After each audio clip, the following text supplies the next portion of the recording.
Hi friends, నా పేరు సూర్య. మీరు చూస్తున్నారు వైటీ తెలుగు దోస్త్ యూట్యూబ్ ఛానల్. ఈరోజు ఒక వీడియో సోషల్ మీడియాలో వైరల్ అయింది. మీరు అందరు చూసుంటారు ఆల్రెడీ. ఇద్దరు తల్లి కూతుర్లు కలిసి ఒక ఇద్దరు దొంగల్ని ఎలా ఫేస్ చేశారు, వాళ్ళతో ఎలా విరోచితంగా పోరాడారు అనేటువంటి విషయం గురించి మనం మాట్లాడుకున్నట్లయితే, దీంట్లో మనం గమనించాల్సిన విషయం ఏంటంటే, మామూలుగా ఇంట్లో దొంగలు పడ్డప్పుడు మామూలుగా అందరు చేసే పని ఏంటి, వాళ్ళకి బంగారమో, ఇంట్లో ఉన్న బంగారమో లేదా డబ్బులో ఇచ్చేస్తుంటాం భయపడి, వాళ్ళు ఏమైనా చేస్తారేమో అన్న విషయంతో. అంతే కదా, మనం భయపడుతున్నామంటే దానికి కారణం ఏంటి, వాళ్ళకు కూడా తెలుసు మన దగ్గర ఆయుధాలు ఉన్నాయి కాబట్టి ఖచ్చితంగా వాళ్ళు భయపడతారు. సో వాళ్ళు మనల్ని ఏం చేయలేరన్న ఒక ధీమా ఉంటుంది వాళ్ళకి. ఇక్కడ ఆ దొంగలకున్న ధైర్యం ఏంటంటే మన భయమే వాళ్ళ ధైర్యం. అంతే కదా, మనమే ధైర్యంగా ప్రవర్తిస్తే వాళ్ళ ధైర్యం ఏమవుతుంది, అప్పుడు భయంగా మారుతుంది. సో ఇక్కడ మన ధైర్య సాహసాలు మనం ఎప్పుడైతే చూపిస్తామో ఎదుటి వ్యక్తి ఆటోమేటిక్గా భయపడాల్సిందే. అర్థమైందా? ఖచ్చితంగా భయపడాల్సిందే, భయపడతాడు కూడా. అంతే, మనం ఫస్ట్ మన మీద మనం నమ్మకంగా ఉండాలి. అంతే, మనకు కావాల్సింది మన మీద మనకు ట్రస్ట్. ఇది ఉంటే మనం ఎక్కడ పోయినా మనం విన్నయేస్తాం. బేగంపేట ఏరియాలో ఉన్నటువంటి రసూల్పురాలో పైగా కాలనీ ఉంది. పైగా కాలనీలో వచ్చేసి వీళ్ళు నివాసం ఉంటారు. అయితే వీళ్ళ హస్బెండ్ పేరు నవరత్న జైన్, వైఫ్ పేరు అమిత, కూతురు పేరు మెహత్. ఈ ఇద్దరు దొంగలు నిన్న మధ్యాహ్నం 21 మార్చి 2024 మధ్యాహ్నం టైంలో 2:15 ఆ టైంలో, వీళ్ళు ఆఫ్టర్నూన్ కదా, అందరు తినే టైం, అప్పుడు అందరు బిజీగా ఉంటారు, ఎవరు లంచ్లో వాళ్ళు ఉంటారు. ఆ టైం చూసుకున్నారు, ఇంట్లోకి వచ్చి గేట్ ఓపెన్ చేసుకుని ఇంటి ముందుకు వచ్చి, మేడం కొరియర్ వచ్చింది అని చెప్పానంటే, ఎవరికి వచ్చిందని అడిగింది. మేడం పైన మెట్ల పై నుంచి కిందికి వస్తుంది అమిత గారు. అయితే ఎవరికి వచ్చింది అని చెప్పంటే, నవరత్న జైన్కి వచ్చిందని చెప్పి చెప్పారు. వాళ్ళ హస్బెండ్ పేరు చెప్పారు. సో కరెక్ట్గా చెప్పారు కదా అని చెప్పేసి ఆమె దగ్గరకు వస్తుంటే వాడు లోపల రానికి ట్రై చేస్తుంది బ్యాగ్ తీసుకొని. బ్యాగ్లో ఉన్న పార్సిల్ అంటే ఏదైతే కొరియర్ వచ్చిందో అది ఇవ్వాలి కదా, ఇవ్వాలంటే బయటకని కూడా ఇవ్వచ్చు. వాడు ఏం చేస్తుంది, ఇంటికి రానికి ట్రై చేస్తుంది. ఆమె చెప్పింది, బాబు ఇంటికి రాకు, బయటనే ఉండు అని చెప్పేసి. వాడు ఏం చేస్తుండు, దగ్గరకు వచ్చేస్తుండు. ఈమె ఏమన్నదంటే, సరే ఆ కొరియర్ ఇవ్వమని చెప్పేసి అన్నది. అంటూనే నువ్వు బయటనే ఉండు అని చెప్పింది. వాడు వినలే, లోపలికి వచ్చేసిండు. డైరెక్ట్ వచ్చి బ్యాగ్ లోపల చేయబెట్టి నాటు తుపాకి తీసిండు, రివాల్వర్ తీసి పాయింట్ బ్లాంక్లో పెట్టేసిండు. మీ దగ్గర ఉన్నటువంటి విలువైన వస్తువులు, డబ్బులు అని తీసుకొచ్చి మాకు ఇవ్వండి అని చెప్పేసి వాడు డిమాండ్ చేసిండు. ఈలోపే వెనకాల ఉన్నటువంటి ప్రేమచంద్ ఫేస్ మాస్క్ ఉన్నది వానికి పెట్టుకున్నాడు. వాడు బయటనే ఉన్నాడు. బయట ఉన్న వ్యక్తి లోపలికి వచ్చేసి వాడు కిచెన్లోకి వెళ్ళిపోయి కత్తి తీసి కిచెన్లో ఉన్న పని మనిషి మేడ మీద పెట్టి, నువ్వు అరవద్దు, అరిస్తే చంపేస్తా అని చెప్పేసి వాడు అక్కడ భయపట్టించింది ఆమె సైలెంట్ అయిపోయింది.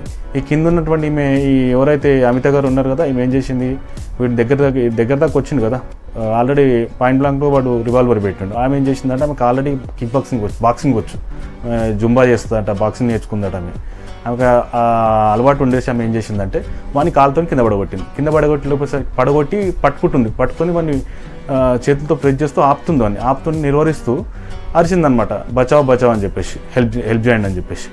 అప్పుడు వాళ్ళ కూతురు ఏం చేసింది, వీళ్ళ మమ్మీ అరుపులు వినిపించి ఆమె మెట్లపై నుంచి కిందికి వస్తున్నది చూసింది. అక్కడ జరుగుతున్నది ఇన్సిడెంట్ చూస్తుంది, అక్కడ వాడు ఏం చేస్తున్నా అని చెప్పేసి. ఇట్లా అవుతుంది అని చెప్పేసి మళ్ళీ పని మనిషి ఉంటుంది, ఆమె ఏందని చూసేసరికి ఆమె కిచెన్లో ఉంది. ఆ కిచెన్లో ఇంకోటి ఉన్నాడు. వాడు మెడ పైన కత్తి పెట్టేసి ఉన్నాడు కదా, మీరు చూసింది, అక్కడ గమనించేసింది, ఇక్కడ లోపలికి వెళ్తే సేఫ్ కదా అని చెప్పేసి. ఇక్కడ పక్కనే ఉన్నటువంటి ఒక వస్తువు తీసుకుంది, ఒక రాడ్ లాంటిది ఒక వస్తువు తీసుకెళ్ళి వాడిని కొట్టి వాళ్ళ మమ్మీ దగ్గర నుంచి వాడిని విడిపించింది. ఆలోపే వీని మెడకున్న వీడు కింద పడగానే వాడిని నెత్తుకున్నటువంటి హెల్మెట్ కింద పడిపోయింది.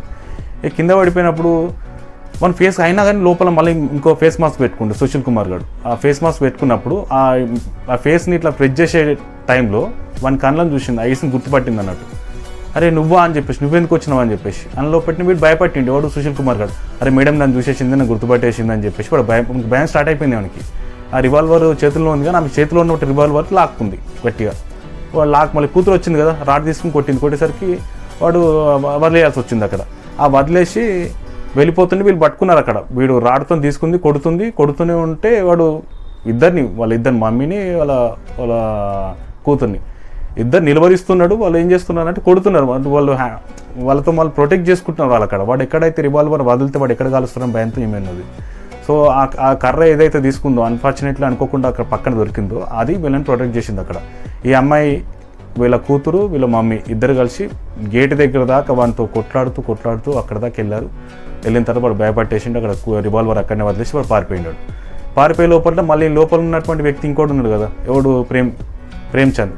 లోపల ఉన్న ప్రేమ్చంద్ ఏం చేసిండంటే, ఈ ప్రేమ్చంద్ అక్కడ పని మనిషి దగ్గర ఉన్నాడు కదా, ఆమెను వదిలేసి బయటకు రాని ట్రై చేసే లోపల నేను బయట అరుస్తుంది బచావ్ బచావ్ అని చెప్పేసి. అందరి దగ్గర ఉన్న ఇంటి పక్కన ఉన్న వాళ్ళు వీళ్ళందరూ వచ్చి గుమిగుడు దగ్గర రాబోతుంటే ఆమెని వాడిని పట్టుకొని ట్రై చేస్తుంటే వాడు కత్తి చూపించి ఇట్లా ఊపి వాడు భయపట్టించిండు వీళ్ళని, వచ్చిన వాళ్ళని భయపట్టించి పరిగెత్తిని ట్రై చేస్తుంటే వాడు కొంచెం దూరం వెళ్ళిన తర్వాత కత్తి తీసి లోపల పెట్టుకున్నాడు. అప్పుడు ఈ పోలీసులకి ఇన్ఫార్మ్ చేస్తే వాళ్ళు పట్టుకున్నారు అని దొరికింది. అయితే ఇక్కడ ఏం జరిగిందంటే, వీడు ఎవడైతే ప్రేమ్చంద్ సుశీల్ కుమార్ అంటే వాళ్ళు ఇద్దరు వ్యక్తులు ఉన్నారో, వీళ్ళు ఇంతకుముందు 2022లో దీపావళి టైంలో వీళ్ళ ఇంట్లోకి వచ్చి పనిచేసారట. వాళ్ళు ఏం చేశారంటే హౌస్ డీప్ క్లీనింగ్ అనేటువంటి సర్వీసెస్ ఒక సంస్థ ఉన్నది, ఒక చిన్న కంపెనీ అనుకోవచ్చు, ఏమని అనుకోవచ్చు, ఒక సర్వీసెస్ ఇచ్చే వాళ్ళకి వీళ్ళు వాళ్ళ ఇంటిని నీట్గా క్లీన్ చేయించుకున్నారు అన్నట్టు. హౌస్ డీప్ క్లీన్ సర్వీస్ అంటారు దాన్ని. వాళ్ళు మనం మామూలుగా కంపెనీ పేరు చెప్పొచ్చు, ఎందుకు లేవని చెప్పుకోవడం, కానీ అందరు ఇట్లా ఉండరు కదా, ప్రతి ఒక్కరు దరిద్రుడు ఇట్లా ఉండరు కదా, వీళ్ళు ఉన్నారు అట్లా. సో వీళ్ళు ఏం చేసిండు, ఈ ప్రేమ్చంద్ అనే వ్యక్తి, సుశీల్ కుమార్ అనే వ్యక్తులు ఇద్దరు కలిసి వీళ్ళ ఇంట్లోకి వచ్చినప్పుడు 10 days వర్క్ చేసారు. 10 days క్లీన్ చేసారు. ఆ ఇల్లుని క్లీన్ చేయడానికి 10 days టైం పట్టింది, అంత పెద్దగా ఉంటుంది ఇల్లు. సో 10 days క్లీన్ చేసినప్పుడు ఎక్కడెక్కడ వీళ్ళు వాల్యుబుల్ ఐటమ్స్ ఉంటాయి కదా, ఎక్కడెక్కడ పెడతారు, డబ్బులు ఎక్కడ పెడతారు, ఏ టైంకి వీళ్ళు వస్తారు, బయటకు వెళ్తారు, వీళ్ళ హస్బెండ్ ఎట్లుంటుంది డ్యూటీ, ఏ టైంకి వస్తుంటాడు, ఏ టైంకి పోతుంటాడు అన్నటువంటి మొత్తం డేటా వీళ్ళు గ్యాదర్ చేశారు. అన్నీ చూసుకొని పకడ్బందీగా వాళ్ళకు ప్లాన్ వేసుకున్నారు.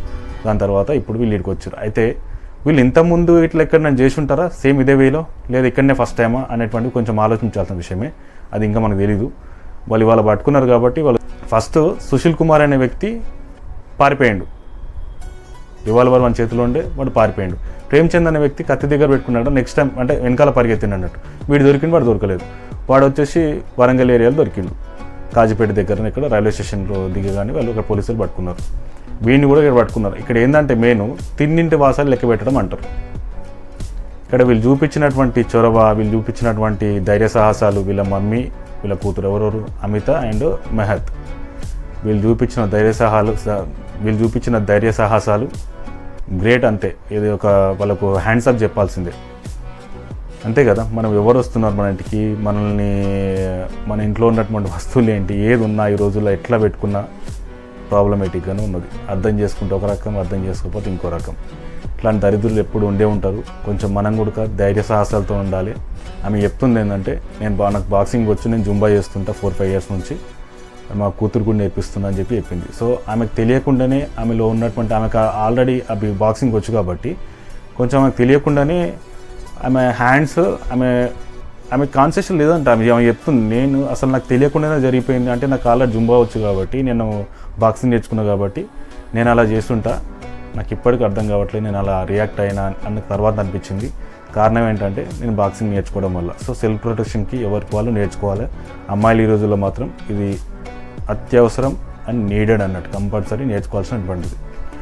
సో దీన్ని బట్టి మనం తెలుసుకోవాల్సింది ఏంది, ఎవరిని నమ్మకూడదు, ఎవరికి ఎక్కడ ఏమున్నా కానీ కొంచెం లిమిటేషన్స్తో ఉన్నట్టు కొంచెం మనం ప్రవర్తించాలి. అట్లా జరుగుతుంటే మనం కొన్నిసార్లు మనము అన్నిటికీ ఇది అయ్యో ఈ వీడు వస్తే ఎట్లా వాడు రాకపోతే పని కాదా, వాడు వస్తే ఇట్లా జరుగుతుందా, ఇట్లా జరుగుతుంటుంది, పోతుంది. కానీ మనము సెల్ఫ్ కాన్ఫిడెన్స్ అంటే ఒకటి ఉండాలి. ఎవరో వస్తారు, ఎవరో వచ్చి మనల్ని కాపాడాలి, ఎవరు కాపాడతారు అనేటువంటి ఫస్ట్ మనం అది చెక్ చేసుకోవద్దు. ఫస్ట్ మనం ఏం చేయగలం, మన దగ్గర ఉన్న పక్కన మనం చూస్తే 360 degreesలో నేను కాపాడేది ఏదో ఒకటి ఉంటుంది ఖచ్చితంగా, నువ్వు వెతకాలి అంతే. ఓకేనా? Thank you so much for watching this video. Please మీకు నచ్చినట్టయితే వీడియో మీరు మీ ఫ్రెండ్స్కి, మీ ఫ్యామిలీ మెంబర్స్కి షేర్ చేయండి, వీడియోని లైక్ చేయండి, సబ్స్క్రైబ్ చేసుకోండి ఛానల్ని. Thank you so much. జై హింద్.